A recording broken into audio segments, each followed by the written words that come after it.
नमस्कार दोस्तों, welcome to GS classes. आज हम सब एक बहुत ही महत्वपूर्ण टॉपिक के ऊपर बात करने वाले हैं। एक ऐसा टॉपिक जिस कारण से संसार के हर एक वस्तुएं दिखती हैं, संसार के हर एक वस्तुएं को हम सब स्पष्ट तरीके से देख पाते हैं। इस ब्रह्मांड में हो रहे एक ऐसी घटनाएं जिससे हम सब को परिचित होना बहुत जरूरी है। हम बात कर रहे हैं एक ऐसी घटना के ऊपर जिसमें एक प्रकाश और मानव नेत्र दोनों के बीच में परस्पर रिलेशन होता है। आंख तब कार्य करता है जब प्रकाश रहता है। ये जो आंख है बिना प्रकाश के कार्य नहीं कर सकता है, इसलिए मानव नेत्र को जानते हैं क्या कहते हैं? इसलिए मानव नेत्र को कहते हैं प्रकाश की यंत्र। और दूसरी बात ये कि प्रकाश आखिर किस लिए? वस्तु को देखने के लिए। और देखेगा कौन? आंख। इसलिए प्रकाश होगी तो आंख कार्य करेगी, और आंख होगी तो प्रकाश दिखेगा। बात कुछ ऐसे ही है। और कोई भी वस्तु, जैसे मान लीजिए मेरे हाथ पे कुछ लिखा हुआ है, इस साइड कुछ लिख दिए और हम आपकी ओर दिखा रहे हैं, तो आप इसको देख रहे हैं क्योंकि उस दर से पड़ने वाली प्रकाश इस पे पड़ के रिटर्न जा रही है आपकी आंखों पे। हम कहें क्या हम देख पा रहे हैं? तो नहीं। अगर हम इससे और कर लेते हैं तो हमको ये पूरा दिख रहा है, इस पर लिखा हुआ एक एक चीज दिख रहा है। कैसे दिख रहा है? क्योंकि इसमें पड़ने वाले चारों ओर से जो प्रकाश पड़ता है इस पे पड़ के रिटर्न जा रहा है और हमारी आंखों पर प्रवेश कर रहा है, तो आंख के रेटिना में पड़ने के कारण से ये दिख रहा है। आप सही सुन रहे हैं, हम बात कर रहे हैं प्रकाश की परावर्तन के बारे में, रिफ्लेक्शन ऑफ लाइट के ऊपर हम डिस्कस कर रहे हैं। और आज की क्लासेज में ये जो एक लंबा नहीं बल्कि एक शॉर्टली क्लासेज है, जो लगभग 10 से 15 मिनट की क्लासेज है। बहुत बहुत धन्यवाद इस क्लास को देखने के लिए, और हम आपसे एक रिक्वेस्ट करेंगे कि इसको समझने के पूरे अंत तक आप देखिए। प्रकाश के परिवर्तन से रिलेटेड हर एक चीजें आपको क्लियर हो जाएगी। सो अब हम सब स्टार्ट करते हैं, चीजों को जानते हैं। पहले शब्दों के ऊपर बात करेंगे। परिवर्तन। परिवर्तन एक ऐसा वर्ड है जिसका अंग्रेजी रिफ्लेक्शन होता है, और इसका मतलब होता है लौटना, किसी चीज का लौटना। और लौटना को अंग्रेजी में रिटर्न कहते हैं। आपको बता देना चाहते हैं कि रिटर्न होने के तौर पे ध्वनि का भी परिवर्तन होता है, प्रकाश का भी परिवर्तन। जब प्रकाश लौट के आ जाएगा तो प्रकाश का परिवर्तन, जब ध्वनि लौट के आ जाएगा तो ध्वनि के परिवर्तन, जब उष्मा लौट के आ जाएगी तो उष्मा का परिवर्तन। है ना? है कमाल वाली चीज। तो परिवर्तन का मतलब होता है लौटना, है ना? जैसे यहाँ पे आपके सामने कुछ तस्वीरें पेश कर रहे हैं, और इस तस्वीर के माध्यम से आप देखिए कि प्रकाश इधर से पड़ी और इधर ही चली गई, तो लौट गई ना, पार तो नहीं की ना माध्यम को। यहाँ देखिए प्रकाश इस ओर लौट गई, जिस माध्यम से चली उधर लौट गई, पार तो नहीं की ना। यहाँ पार नहीं कर रही है ना, इधर से राइट निकल रहा है, इधर जा रहा है, पार नहीं कर रहा है। इधर से निकला हुआ है, पार नहीं कर रहा है, पार नहीं कर रहा है। हम पे पड़ रहा है, इधर से लाइट पड़ रही है, चारों ओर से लाइटें पड़ रही है, लेकिन पार नहीं कर रहा है ना। हमारे ऊपर पड़ के रिटर्न जा रही है, आपको दिख रहा है। जब दिख रहा है तो क्लीन हम दिख रहे हैं। इसी की बात करते हुए हम आगे बढ़ेंगे। ये होता है प्रकाश का परिवर्तन। प्रकाश का परिवर्तन क्या होता है? जब प्रकाश किरण, जो लाइट है, वो किसी अपारदर्शी वस्तु पर पड़ती है, मतलब जो कि आर पार नहीं कर सकती है। जब अपारदर्शी वस्तु पर इधर से पड़ी और इस वस्तु पर पड़ी और फिर इसी माध्यम में लौट गई, तो प्रकाश के इस परिघटना को कहते हैं प्रकाश का परिवर्तन। इसको कहते हैं प्रकाश का परिवर्तन। और प्रकाश का परिवर्तन मूलतः दो प्रकार के होते हैं। सतह के ऊपर निर्भर करता है, वस्तु के ऊपर निर्भर करता है। जैसे मान लीजिए कहीं जमीन है और उस जमीन के ऊपर टर्च मारते हैं, तो जमीन का उभर खाबर होता है ना, बराबर तो नहीं होता है, चिकना नहीं होता है। लेकिन वही दर्पण पे पड़ जाए तो दर्पण पे जितनी प्रकाश पड़ेगी उतना रिटर्न जाएगा। सो मेरे प्यारे दोस्त, यहाँ पे बात कर रहा है, ये कोई क्या है? अपारदर्शी वस्तु है। अपारदर्शी ये वस्तु है, अपारदर्शी वस्तु है। और इस अपारदर्शी वस्तु पर क्या हो रहा है ना, कि इस ओर से प्रकाश आ रहा है और इस पे पड़ने के बाद इधर चला जा रहा है ना। जब प्रकाश किरण एक माध्यम से चलती है और किसी अपारदर्शी वस्तु पर पड़ती है और पड़ने के बाद फिर उसी माध्यम में लौट जाती है, जिस माध्यम से चली इसी माध्यम में लौट जाती है, तो प्रकाश के इस परिघटना को प्रकाश का परिवर्तन कहते हैं। ये प्रकाश का परिवर्तन हो गया। फिर बात करेंगे कि प्रकाश का परिवर्तन की प्रकार भी होता है। प्रकाश के परिवर्तन के दो प्रकार होते हैं। कैसे? वस्तु के ऊपर निर्भर करता है मेरे प्यारे दोस्त, वस्तु के ऊपर। जैसे आप देख सकते हैं यहाँ पे कुछ सतह चिकनी होती है और कुछ सतह उबड़ी खाबड़ी होती है। जब सतह चिकना होगा, दर्पण उगरा हो गया या कोई भी कांच उगरा हो गया, बिल्कुल जैसे जितना की रे आएगी ना उतना ही अंतराल में लौट रहा है। देखिए ये देख रहा है ना, तो ये हुआ नियमित प्रवर्तन। यानी प्रवर्तन दो प्रकार के हुए प्रकाश के प्रवर्तन, एक नियमित प्रवर्तन और दूसरा अनियमित प्रवर्तन, यानी रेगुलर रिफ्लेक्शन और दूसरा है इरेगुलर रिफ्लेक्शन। तो रेगुलर रिफ्लेक्शन देखिए किस तरह से है, सतह चिकना है, बिल्कुल चिकना है, चिकना है। यहां देखिए इरेगुलर रिफ्लेक्शन है, टेढ़ी मेढ़ी टेढ़ी मेढ़ी टेढ़ी मेढ़ी, इरेगुलर रिफ्लेक्शन है। ये अनियमित है क्योंकि सतह चिकने नहीं है, उबड़े खाबड़े। तो जमीन पे होने वाले, दीवार पर होने वाले, ये क्या होगा, अनियमित परिवर्तन। दर्पण पे होने वाला क्या होगा, नियमित परिवर्तन। आपको बताना चाहते हैं कि दर्पण और समतल एक ऐसा वस्तु है जिसमें प्रकाश का परिवर्तन की घटना बहुत बेहतर तरीका से घटित होती है। और जानिए, और मजे वाली चीज है ये है कि प्रकाश का परिवर्तन का मतलब क्या होता है, प्रकाश का परिवर्तन की घटना क्यों घटित होती है। तो देखिए, एक महान विद्वान है, एक महान विद्वान नाम है सर आइजक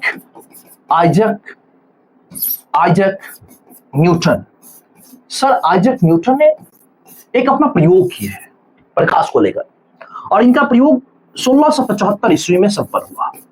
और इस प्रकाश को लेकर इन्होंने प्रयोग करते हुए कहा कि भैया प्रकाश जो है ना वो कण के रूप में होता है। किस रूप में होता है जी, कण के रूप में होता है। और इसको लेकर इन्होंने एक कणिका सिद्धांत का प्रतिपादन किया, कणिका सिद्धांत का प्रतिपादन किया। और प्रकाश के इन्होंने कणिका सिद्धांत का प्रतिपादन किए, और कणिका सिद्धांत के अनुसार बताई गई कि ये भाई कोई वस्तु जो है, ये कोई वस्तु है।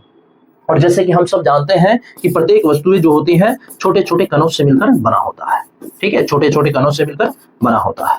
और इधर से कहीं से प्रकाश चल दिया, और प्रकाश को न्यूटन साहब कण माने थे। तो ये हुआ प्रकाश के कण और ये वस्तु के कण। ये कण जो है ना, प्रकाश के कण, अगर इसमें आ गया, इसके पास, ये इसको खींच लिया, नहीं कहता है चलो भैया ये तो आया, फिर कहता है नहीं हम तुमको अंदर नहीं आने देंगे, तुमको भगा देंगे। कहता है दूर, तू भाग, दूर चले जा, हमसे बहुत दूर चले जा। ये कह रहा है कौन, वस्तु के कण कह रहा है, वस्तु के कण कह रहा है तू दूर जा। और ये कौन है, प्रकाश के कण, प्रकाश के कण।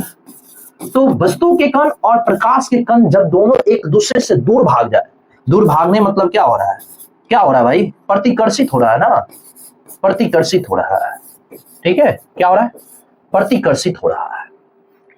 तो प्रकाश के कण और वस्तु के कण के बीच में जब प्रतिकर्षण होता है, क्या होता है, प्रतिकर्षण होता है, तो कौन सी घटना घटित होती है, परिवर्तन। कौन सी घटना घटित होती है, परिवर्तन। उम्मीद करते हैं कि इस चीजों को आप समझे होंगे कि प्रकाश के कण आ रहा है और ये वस्तु के कण, दोनों के बीच में जब टकराहट होता है तो इस साइड चला जाता है, तो यही प्रकाश का परिवर्तन होता है। और इसके बारे में बताने वाले सर आइजक न्यूटन साहब अपने कणिका सिद्धांत के आधार पर बताए। तो दो तरह के हो गए, नियमित परिवर्तन और अनियमित परिवर्तन। और अब जानने वाले हैं प्रकाश के परिवर्तन से संबंधित कुछ महत्वपूर्ण बातें, है ना, प्रकाश के परिवर्तन से संबंधित कुछ महत्वपूर्ण बातें। अब जैसे यहाँ पे क्या हो गया, यहाँ से टर्च निकला, यहाँ टर्च है और यहाँ से प्रकाश निकला, तो ये होता है प्रकाश स्रोत।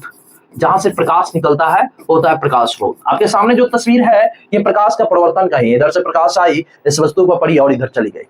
तो ऐसी सिचुएशन में किसको क्या कहते हैं, ये बातें हैं। जहां से प्रकाश निकली उसको प्रकाश स्रोत कहते हैं। और ये जो प्रकाश चल रही है, इस प्रकाश का नाम क्या है, आपतित किरण। इस किरण का नाम क्या है, इसका नाम है आपतित किरण, ठीक। ये जिस बिंदु पर पड़ी, इस बिंदु का नाम क्या है, आपतन बिंदु। प्रकाश, जैसे यहां से हमने टर्च भरा, यहां से अगर प्रकाश निकलता है इसको कहेंगे प्रकाश स्रोत। ये वस्तु प्रकाश स्रोत है और ये गमन कर रही है, जहां से निकल के जा रही है, किसी वस्तु पर पड़ रही है। तो ये जो रास्ता है, ये जो किरण कहलाएगी वस्तु से निकलने वाली, आपतित किरण है। और ये जिस वस्तु पर, जिस बिंदु पर मिलेगी ना, उसको कहेंगे आपतन बिंदु। फिर यहां से रिटर्न जा रही है तो इस रिटर्न को कहेंगे परिवर्तित किरण। आपतित किरण हो गई, परिवर्तित किरण हो गई, जहां पर आपतन बिंदु हो गया। फिर इसी पर एक अभिलंब डाला जाता है 90 डिग्री कोण पर, इसके समतल के 90 डिग्री कोण पर एक लंब डाला जाता है। इसको अभिलंब कहते हैं, नॉर्मल कहते हैं। इसको एस कैपिटल ए द्वारा व्यक्त किया जाता है। अब बता देना चाहते हैं कि ये रहा अभिलंब और ये रहा आपतित किरण, और इन दोनों के बीच में जो कोण बनता है उस कोण को कहते हैं आपतन कोण। यानी आपतित किरण और अभिलंब के बीच बने हुए कोण को क्या कही जाती है, आपतन कोण, ठीक है। उसी तरह से अभिलंब और परिवर्तित किरण के बीच में जो कोण बनता है, इस कोण का नाम क्या है? परिवर्तन कोण, यानी इसको डिनोट किया जाता है, डिनोट बाई स्मॉल आर। इसको डिनोट किया जाता है, आपतन कोण को denote by capital small I. तो ये रहा मेरे प्यारे दोस्त प्रकाश स्रोत, आपतित किरण, आपतन कोण और आपतन बिंदु, प्रवर्तन कोण, परिवर्तित किरण और अभिलंब, ये चीज रहा। ठीक है, अब इससे संबंधित नियम को जानिए। आपको बता देना चाहते हैं इसका मुख्यतः दो नियम है। ठीक है, ये दो नियम है और इस नियम के साथ हम इस क्लास को अंत करेंगे। कितने हैं? दो नियम है मेरे प्यारे दोस्त। दो नियम कौन कौन?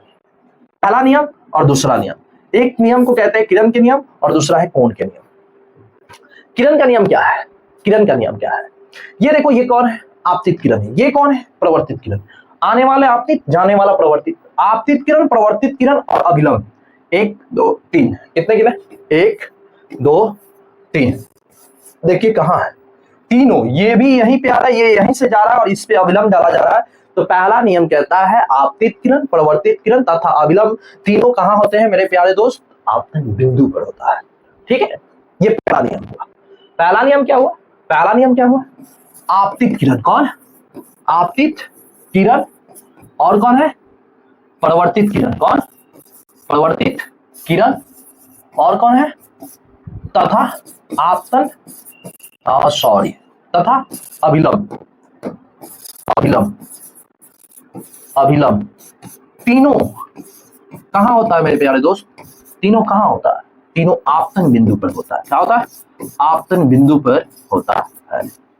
ठीक है, चलो यहां तक ठीक है। अब दूसरा नियम, ये पहला नियम हो गया। दूसरा नियम जो है ना, वो क्या कहता है? यही तो कहता है कि जितना कोण में ये बनेगा उतना कोण ये बनेगा। अगर थीटा तो थीटा, आई तो आई, यानी आपतन कोण परिवर्तन कोण के बराबर होता है। बस angle I equal angle R. आपतन कोण, आपतन कोण, आपतन कोण परिवर्तन कोण के, आपतन कोण परिवर्तन कोण के क्या होता है? बराबर होता है। आपतन कोण परिवर्तन कोण के बराबर होता है। ठीक है, तो ये चीज रहा। क्या रहा? ये चीज क्या क्या रहा? प्रकाश का परिवर्तन, प्रकाश के परिवर्तन के नियम, प्रकाश के परिवर्तन के प्रकार और प्रकाश के परिवर्तन से संबंधित कुछ महत्वपूर्ण बातें हैं।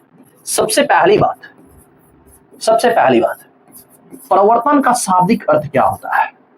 लौटना। क्या होता है? लौटना, रिटर्न। ठीक है, रिटर्न होता है, रिटर्न। दूसरी बात, इससे संबंधित दूसरी बात, प्रकाश के परिवर्तन के कारण संसार के हर एक वस्तु को हम लोग देख पाते हैं। ठीक है, क्योंकि लौटता है, जब किसी वस्तु को प्रकाश पड़ती है उधर से लौटता है, तभी हम सब देख पाते हैं। यहाँ कोई व्यक्ति खड़ा है, ठीक है, यहाँ कोई व्यक्ति खड़ा है, ये इसकी आंखें हो गई। ठीक है, अब यहाँ कोई वस्तु रखा गया है, उसके हाथ में टॉर्च है। अगर वो जो टॉर्च है अपनी आंख पर बाड़ेगा तो क्या वस्तु दिखेगा? नहीं। जब इस पे बाड़ेगा, इस पे प्रकाश जाएगी, ये रिटर्न जाएगा, तब इसको दिखेगा। ठीक है, तो कहता है प्रकाश के परिवर्तन के कारण सभी वस्तुएं दिखती हैं, सभी वस्तुएं दिखती है। ठीक है, दिखती है।